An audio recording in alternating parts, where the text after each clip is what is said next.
مجھے ایک صاحب کہنے لگے کہ میرے ساتھ جاپان چلیے، تو میں نے کہا کہ میں یہاں کافی مصروف ہوں. تو انہوں نے مجھے کہا کہ آپ ذرا چل کے دیکھیے تو صحیح، آپ کو 29 سال ہو گئے ہیں تبلیغ کرتے ہوئے، سمجھاتے ہوئے، اور 40 برس آپ کے والد گرامی کو بھی ہو گئے، اور پھر اس کے بعد آگے بھی آپ کے مشائخ، اور اسی طرح آپ اب مبلغین تیار کر رہے ہیں، جمعہ میں بھی یہی خطبہ ہوتا ہے، اجتماعات میں بھی یہی گفتگو کرتے ہیں. تو آپ جو تبلیغ کر رہے ہیں اور لوگوں کو یہ بتا رہے ہیں، یہ کوئی میرا فلسفہ نہیں ہے تو میں آپ کو جس کا پابند بنانا چاہتا ہوں، یہ تمہارے رسول کی سنت ہے. جس پیارے سے تم ٹوٹ کے محبت کرتے، یہ اس کا طریقہ ہے کہ جھوٹ نہیں بولنا. کہا سمجھا کے 29 سال جس قوم کو ہو گئے ہیں، آپ جاپان میں دیکھیے وہ کر رہے ہیں، اور نئی اقدار کو دریافت کرنے کے لیے آگے بڑھ رہے ہیں. یہ تو کر چکے ہیں، وہ کسی سے دغا نہیں کرتے، جھوٹ نہیں بولتے، کسی سے فراڈ نہیں کرتے. ان کو کسی مذہب نے نہیں یہ بتایا، ان کی ماں کی گود سے تربیت ملی کہ جھوٹ نہیں بولنا. اس کی ماں کی گود سے تربیت ملی کسی سے دھوکہ نہیں کرنا، کسی سے فراڈ نہیں کرنا. کیا ہماری مائیں جو حضور پر درود پڑھنا سکھاتی ہیں، یہ کیوں نہیں سکھاتی ہیں کہ کسی سے فراڈ نہیں کرنا ہے، کسی سے دھوکہ نہیں کرنا ہے؟ ہم کیا ممبر و محراب سے ساری زندگی اب اسی مشن پہ لگے رہیں گے کہ یہ نہیں کرنا، اور دنیا کو تسخیر کرنے کا خواب شرمندہ تعبیر رہ جائے گا؟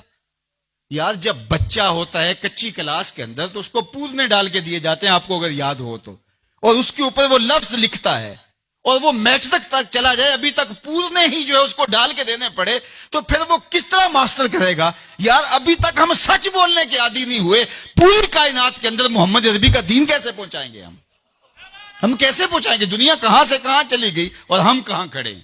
اکبر الہ آبادی نے کہا تھا، مس پہ ہے اپنی نظر اور سیم ان کے ہاتھ میں. ہم ابھی تانبے کو دیکھ رہے ہیں اور وہ چاندی بھی اٹھا کے لے گئے. اب وہ کائنات کو تسخیر کرنے جا رہے ہیں، اور ہمارا بھی یہ مرحلہ طے نہیں ہوا کہ ہم سائے کو تنگ نہیں کرنا چاہیے، ہمارا یہ مرحلہ طے نہیں ہوا کہ کسی کو تکلیف نہیں دینی چاہیے. انسانی سوسائٹی، انسانی معاشرت کے خد و خال ہیں واضح، اور اسلام نہ بھی ہو تو کفر کے معاشروں کے اندر بھی یہ پایا جا رہا ہے کہ ہم سائے کو تکلیف نہیں دینی، کسی کو دکھ نہیں دینا، فراڈ نہیں کرنا، جھوٹ نہیں بولنا، 2 نمبر چیز نہیں بیچنی. اور ہم کیا ہیں؟ ہم تو دوائیوں کے اندر بھی ملاوٹ کر لیتے ہیں، اور مسلمان ہم ہیں جیسے ہم عاشق رسول ایسے زمانے میں کوئی نہیں. اور جو جان بچانے والی دوائیاں ہیں ان کے اندر بھی ہم ملاوٹ کرتے ہیں. ہمیں شرم آنی چاہیے. ہم کھڑے کہاں ہیں؟ دل مسلمان ہے تیرا نہ میرا، تو بھی نمازی میں بھی نمازی، پڑھے جائیں نمازیں، یہ ٹکرے ہیں اور کچھ نہیں ہے. ہمارا دین ہم کو ایک ایسی پاکیزہ زندگی گزارنے کی تلقین کرتا ہے. یار ہمارے سامنے حضور کا نقشہ ہو، ہمارے سامنے حضور کی تعلیمات ہوں، اتنا نور برس رہا ہو ان کی سیرت کے انوار کا، اور پھر بھی ہم اپنی زندگی جو ہے وہ درستی نہ کر پائیں، تو پھر کیا ساری زندگی ہم یہی کام کرتے رہیں گے؟ ساری زندگی یہی کہتے رہیں گے کہ جھوٹ نہیں بولنا، جھوٹ نہیں بولنا؟ کہتے رہیں گے ہم، اس سے انکار نہیں ہے، لیکن کائنات کو تسخیر کیسے کریں گے جب اس مرحلے سے نہیں نکلیں گے؟ تو میری آرزو یہ ہے کہ دیکھو، میں نے اپنی قبر میں جانا ہے، آپ نے اپنی لحد میں اترنا ہے.